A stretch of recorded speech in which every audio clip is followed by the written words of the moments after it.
우리 청년들은 잘 모르겠는데 아마 모르죠. 모르는 게 맞죠. 전에 한국에서 1992년 10월 28일 어떤 일이 있었습니다. 그날이 무슨 날이냐 하면 다미선교회가라고 하는 곳에서 주님께서 이 땅 가운데 1992년 10월 28일 날 다시 오신다. 그리고 그날이 바로 휴거되는 날이라 이렇게 선포한 날입니다. 그날이 기억이 나시는 분들이 있으신지 모르겠는데요. 실제 그 선교회에 속한 사람들이 예수님이 다시 오심을 믿고 흰옷을 입고 휴거를 준비하는 공중으로 들림받는 것을 준비하는 모습이 생중계되기도 했습니다. 하지만 그날 휴거는 일어나지 않았습니다.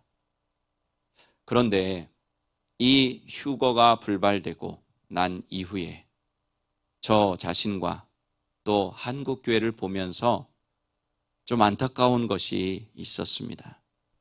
그것은 종말론적인 신앙이 점점 사라지고 있다는 것입니다.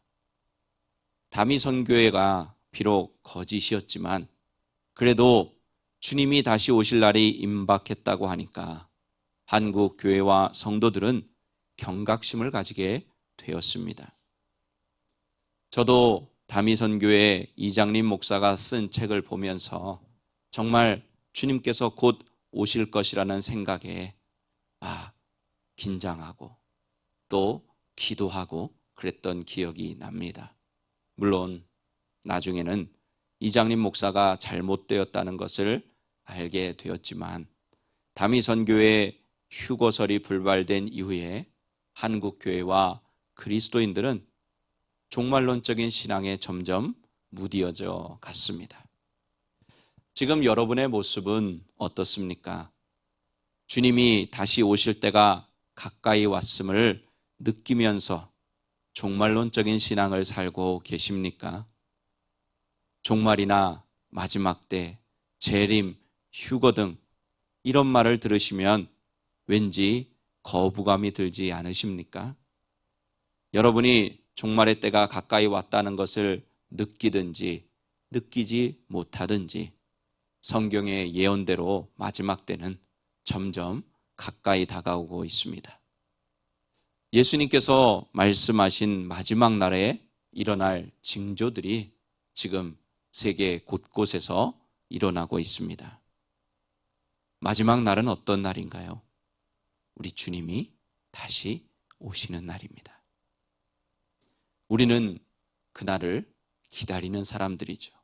그렇다면 그날이 가까이 다가오는 이때에 우리가 해야 할 일이 무엇일까? 신랑 되신 예수 그리스도를 맞이하기 위해 우리가 해야 할 일이 무엇일까? 저는 오늘 본문 말씀에 의지해서 마지막 때가 될수록 해야 할 일이라는 제목으로 마지막 시대를 사는 사람으로 어떻게 예수님의 다시 오심을 준비하며 살아야 하는지 우리에게 주시는 세 가지 은혜를 나누고자 합니다. 첫째, 믿는 도리의 소망을 움직이지 말며 굳게 잡아야 합니다. 이해를 돕기 위해 오늘 본문 23절의 말씀을 새번역 성경으로 한번 다 같이 읽어보겠습니다. 또 우리에게 약속하신 분은 신실하시니 우리는 흔들리지 말고 우리가 고백하는 그 소망을 굳게 지킵시다. 아멘. 자, 우리가 가지고 있는 개역 개정 성경에서 말하는 우리가 믿는 도리의 소망이라는 것은 바로 우리가 고백하는 소망을 의미합니다. 우리가 고백하는 소망. 그 소망을 흔들리지 말고 굳게 잡아야 한다는 것입니다. 그러면 마지막 때가 가까이 다가올수록 우리가 고백하는 그 소망은 무엇이 되어야 할까요? 여러분은 어떤 고백을 하나님께 드리십니까?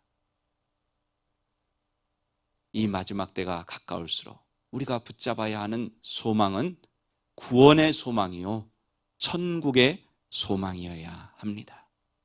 구원의 소망, 천국의 소망.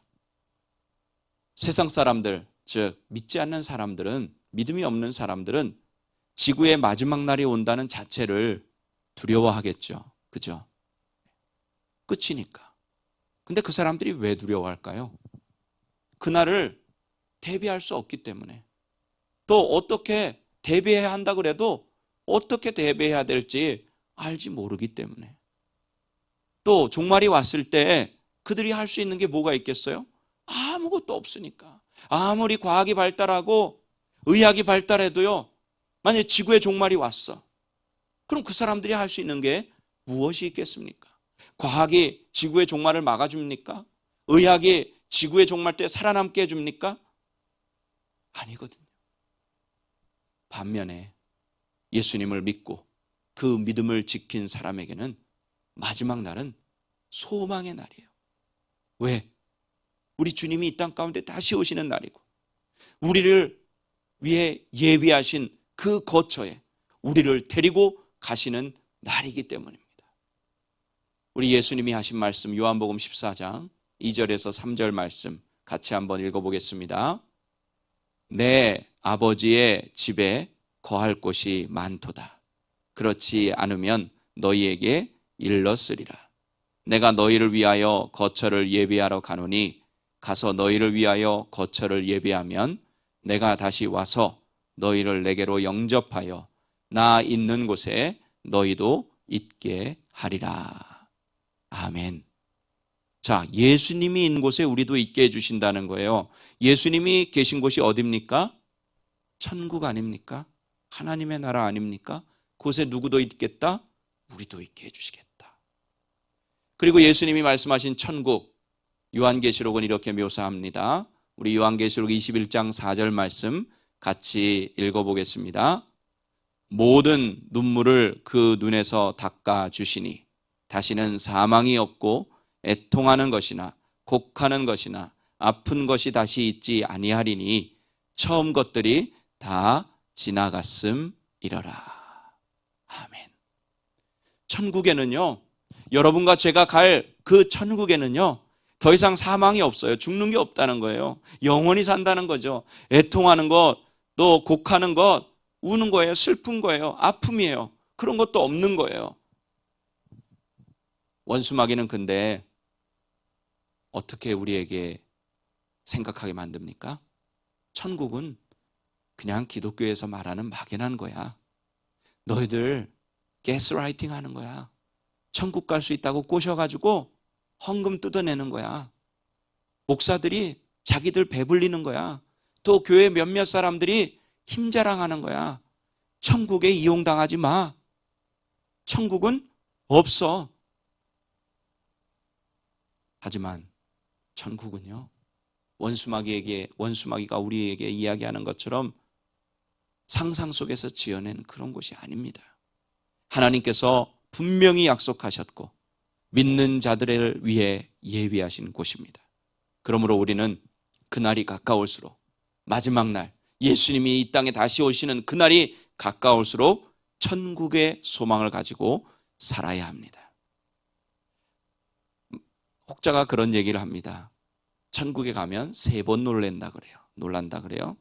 첫째는 천국에 꼭 와야 할 사람이라고 생각한 사람이 천국에 없는 것, 그것을 보고 놀라고, 둘째는 야, 저 사람은 천국에 갈 수 없을 것 같아 생각했던 사람이 천국에 와 있는 것을 보고 놀라고, 마지막 3번째는 자신같이 나 같은 사람이, 죄인이 천국에 있다는 것을 보고 놀란다고 합니다.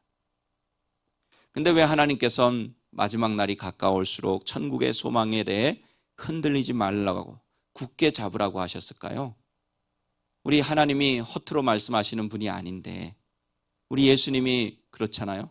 왜 이런 얘기를 굳이 성경에 기록해서 우리에게 전하게 하셨을까? 그 이야기는, 이 말씀은 마지막 날이 가까우면 어떻게 된다는 거예요? 사람들이, 믿는 사람들조차도 천국에 대한 소망이, 그 가지고 있던 소망이 흔들릴 수 있다는 이야기입니다. 우리가 가지고 있는 소망은 언제든지 흔들릴 수 있어요. 모든 것이 잘 되고 잘 살 때도 흔들릴 수 있고요. 반대로 많이 어렵고 힘들 때도 흔들릴 수 있습니다. 모든 일이 잘 되고 이 땅 가운데 잘 먹고 잘 살면요, 이 세상에 취해서 천국이 이 땅보다 낫겠어? 좋겠어?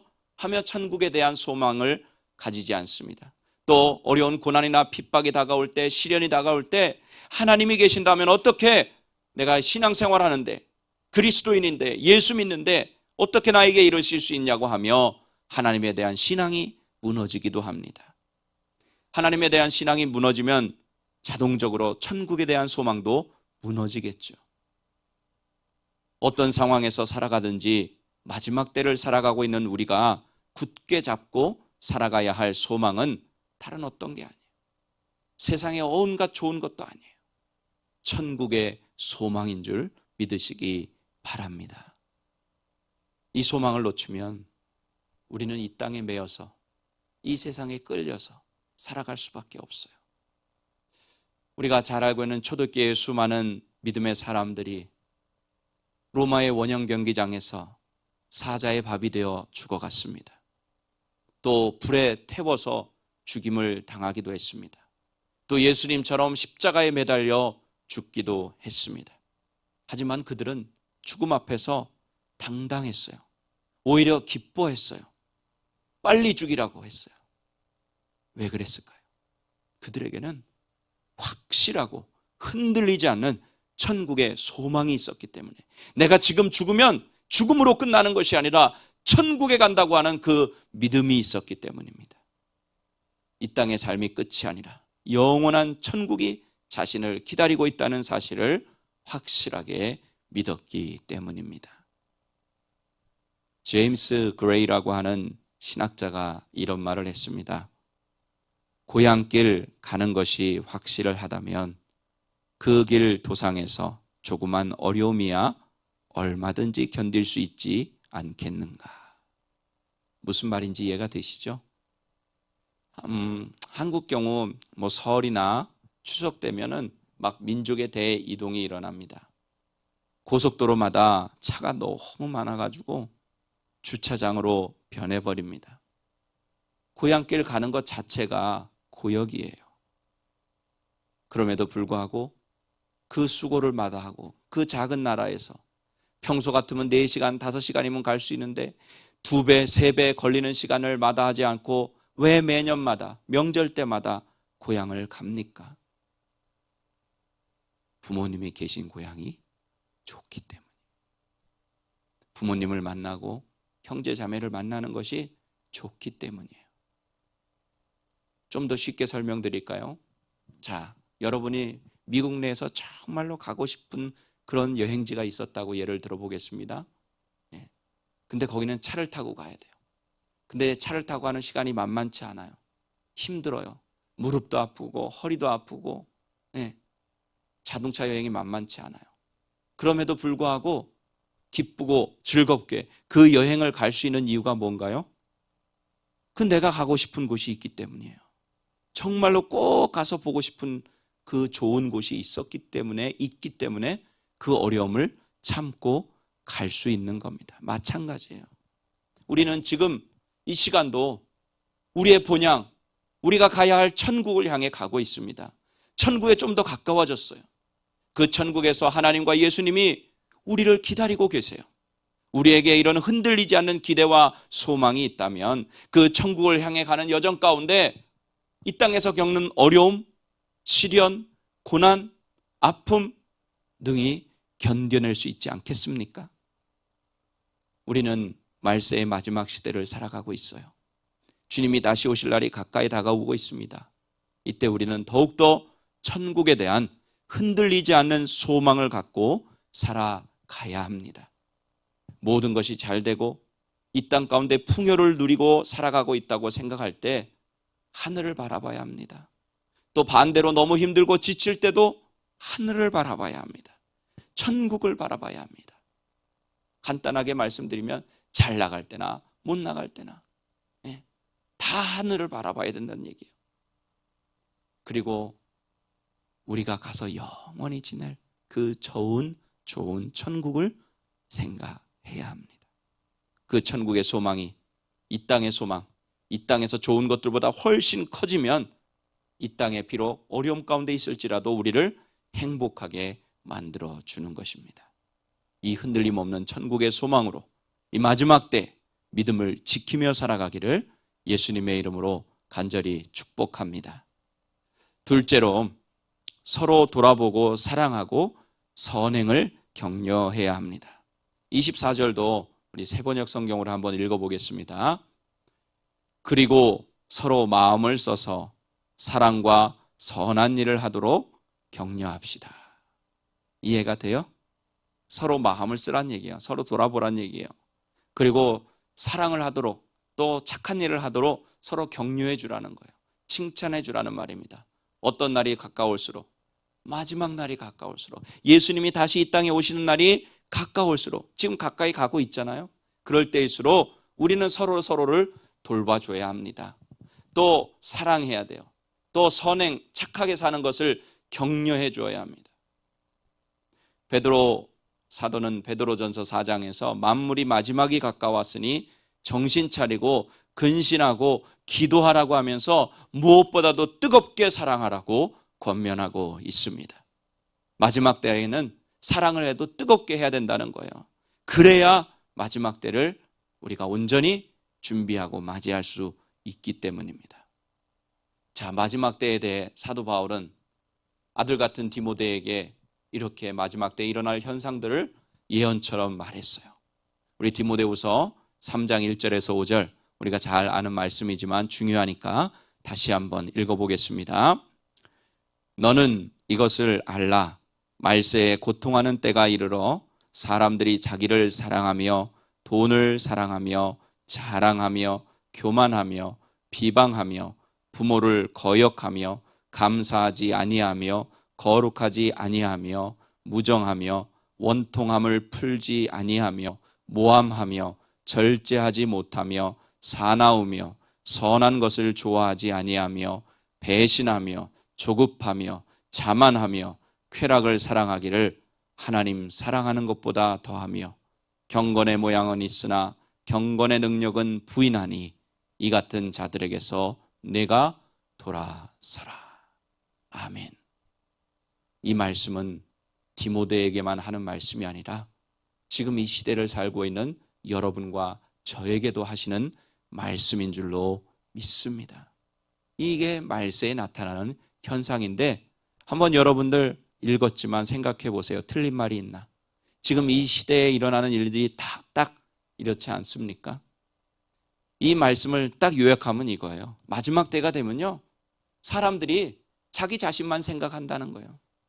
자기 자신을 사랑해서요, 자기 자신의 유익을 위해서만 산다는 말입니다.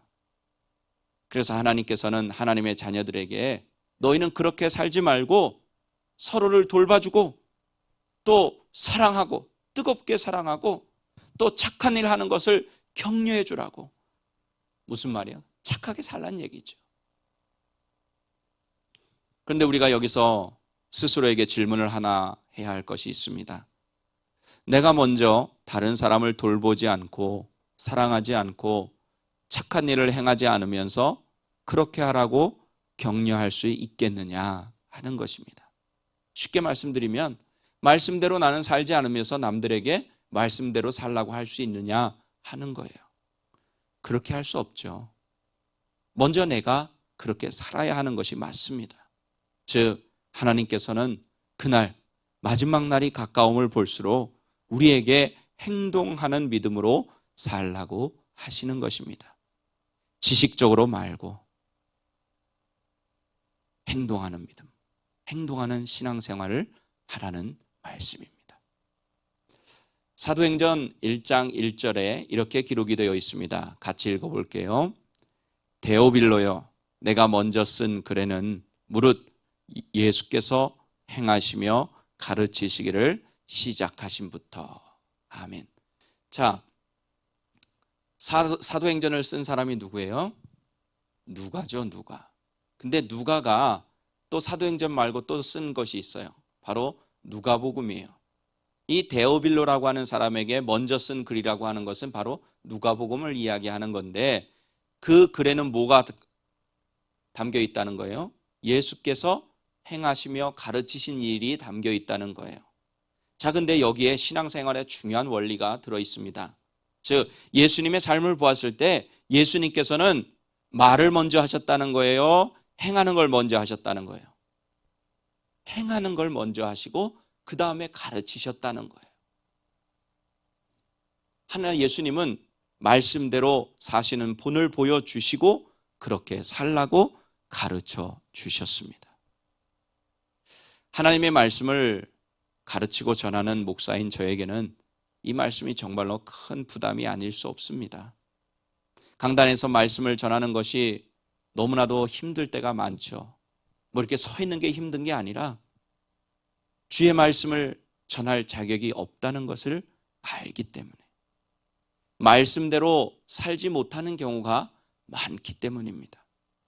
그래서 저는 하나님의 말씀을 전할 때마다 여러분들에게만 하시는 말씀이 아니라 저 자신에게도 하시는 말씀이라고 믿으며 전하려고 노력합니다. 하나님의 자녀된 우리는 누구를 닮아가야 할까요? 예수님을 닮아가야 합니다. 근데 그 예수님이 어떻게 하셨다고요? 먼저 말씀대로 사신 후에 그 말씀을 가르쳐 주셨다는 거예요. 우리 마지막 시대를 살아가는 우리들, 우리 예수님처럼 살려고 발버둥쳐야 할 줄로 믿습니다.